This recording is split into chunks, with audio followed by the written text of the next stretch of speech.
Mesdames et messieurs, bonjour, messieurs et madame les visiteurs du stand Transport Média et tous ceux qui nous regardent sur YouTube. Nous sommes au Salon Transport et Logistics de Liège et le live studio de cet après-midi est consacré au développement du fret ferroviaire. Alors le fret ferroviaire existe depuis très très longtemps, mais ces dernières années il n'était pas trop en forme et on va voir qu'il y a des raisons d'espérer que ça aille un petit peu mieux. Aujourd'hui en Belgique, la part du marché du chemin de fer dans le transport de marchandises est tombée à 8%, elle était supérieure avant. Pour plusieurs raisons, cette baisse est explicable par le fait que parfois le chemin de fer n'avait pas envie de transporter certaines marchandises et peut-être aussi parfois que certains clients n'étaient pas tout à fait satisfaits de la qualité du service qu'on leur donnait. Les choses sont en train de changer et nous allons le montrer avec deux invités. Tout d'abord avec Paul Avlange de la société Ubidata qui nous présentera des solutions techniques qui permettent d'améliorer ce service à la clientèle. Et ensuite avec David Tonon de la société Lineas. Alors Lineas est un nom que pas grand monde ne connaît, alors qu'en fait tout le monde connaît très bien la société dont il s'agit, mais on l'expliquera tout à l'heure. Alors, peut-être, mais je vais d'ailleurs commencer par vous, David Tonon. Pourquoi connaît-on Lineas sans le connaître ? Lineas, c'est tout nouveau, hein. C'est tout récent, ça date d'il y a 2 semaines. On avait lancé ça avant la foire de Munich. Lineas vient en fait de l'ancienne branche fret à la SNCB, B-Cargo. Qui a changé de nom il y a quelques années quand nous sommes passés opérateurs privés. Et puis nous avons développé une nouvelle stratégie et dans le cadre de cette nouvelle stratégie, on a aussi décidé d'adapter le nom et nous avons opté pour le nom Lineas. Donc c'est la nouvelle appellation de la société B-Logistics. Alors, c'est plus qu'un simple rebranding. Oui, il n'y a pas que le changement de nom.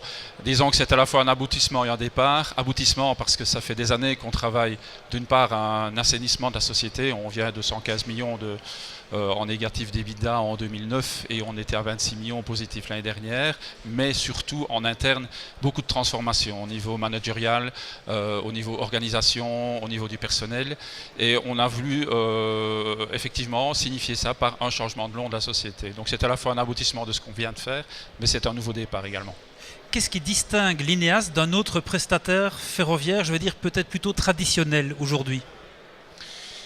Je dirais peut-être qu'on a certains avantages parce qu'on a hérité des connaissances, de l'expérience et du matériel, mais on a une taille qui permet la flexibilité, qui permet la réactivité par rapport à des géants qui sont nos voisins, pour ne pas les nommer. Donc on peut mieux correspondre, je pense, aux besoins du client qui, pour une certaine partie, demande une flexibilité. Et là, nous sommes au rendez-vous. Alors, les clients demandent une flexibilité, mais demandent aussi une fiabilité. Ils ne demandent effectivement pas que de la flexibilité, ça c'est sûr. Et c'est là qu'on va faire intervenir notre deuxième intervenant, parce que cette fiabilité, le client veut savoir simplement, c'est pas très compliqué a priori, quand mes marchandises vont-elles arriver à destination ? Et par le passé, ça n'a pas toujours été facile à lui donner cette information. On est d'accord, ici on a des systèmes pour le moment, mais qui sont, c'est vrai, archaïques. On a un petit retard à rattraper qui permettent de situer des wagons. Mais ça ne dit pas au client quand il va arriver. Et ça ne donne pas automatiquement des mises à jour. Donc effectivement, on travaille sur d'autres modèles, sur d'autres solutions. Et là, effectivement, la technologie va nous aider. Et nous aide déjà. Nous sommes occupés pour le moment.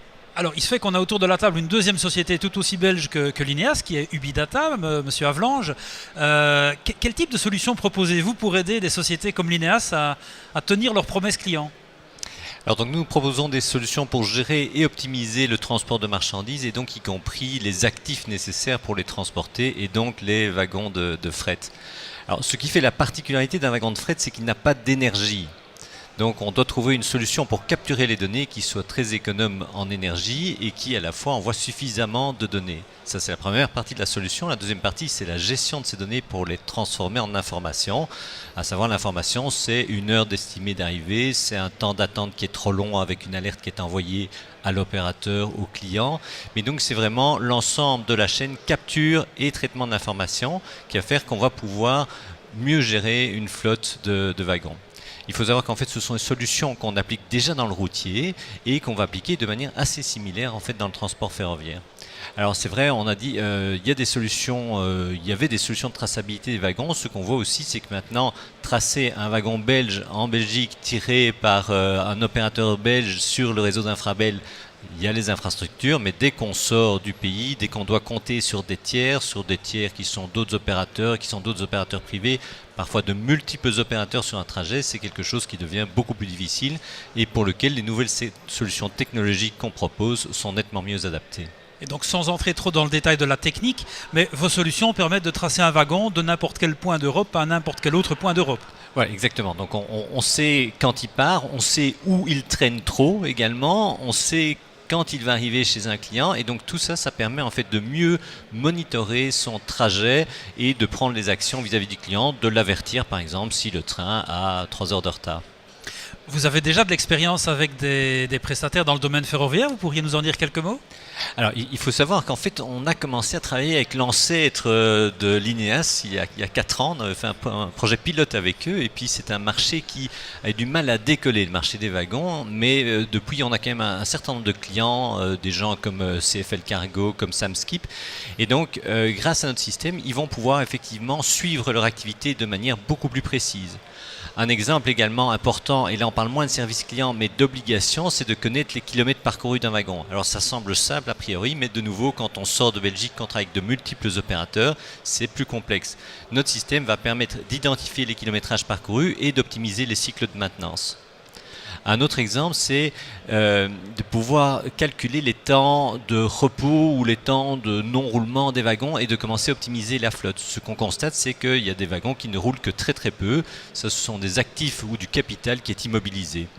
Et donc, il y a moyen d'améliorer fortement la rentabilité d'une flotte grâce à ces données-là. Alors, les solutions du Big Data ont d'abord été utilisées dans le domaine du transport routier. Elles sont maintenant utilisées dans le domaine ferroviaire. Est-ce qu'elles sont applicables dans le transport multimodal? Donc on a une première partie du trajet fait en routier, une deuxième partie en ferroviaire et un dernier kilomètre fait en routier. Alors effectivement, nous on aime beaucoup le multimodal parce que c'est complexe, et au plus c'est complexe, au plus nos solutions ont de l'intérêt. Et donc effectivement, à partir du moment où on parle de multimodal, on parle de changement de mode, donc de passage dans des terminaux qui sont toujours des moments délicats parce que ce sont les temps d'attente, parce que ce sont les changements d'opérateurs.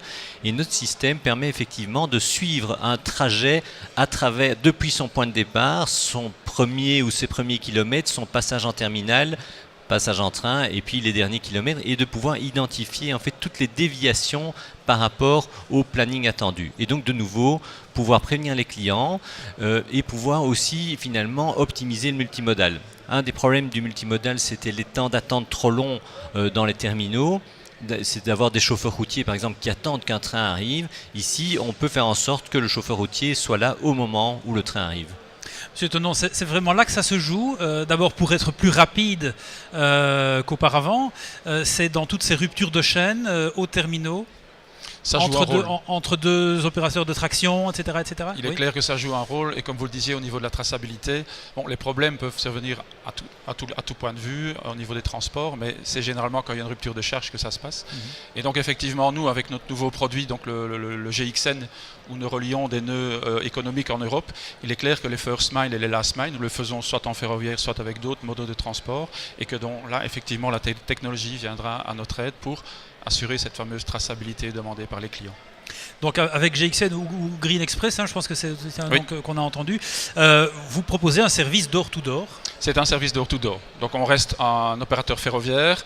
Tous les clients qui sont reliés au ferroviaire, on peut les desservir également par ferroviaire. Mais il est clair que nous sommes à la chasse de tout volume qui vient du routier. Et donc nous sommes également axés sur tout ce qui serait pré-acheminement et post-acheminement par camion pour ces clients que nous ne pouvons pas avoir pour le moment. Mais pour des solutions de transport dont l'INEAS est et restera l'architecte. Tout à fait. Quelque part. Tout à fait, oui. Donc c'est du door-to-door, effectivement, pour répondre à votre question. Avec une traçabilité complète, y compris lors du premier et du dernier kilomètre. On n'a pas le choix, c'est ce que le client veut. C'est ce que le client demande. Si nous voulons être concurrentiels par rapport à la route, il y a le domaine prix. Oui. Il y a le domaine facile. Le ferroviaire est toujours un peu complexe aux yeux du client, mais il y a aussi cet aspect traçabilité et fiabilité.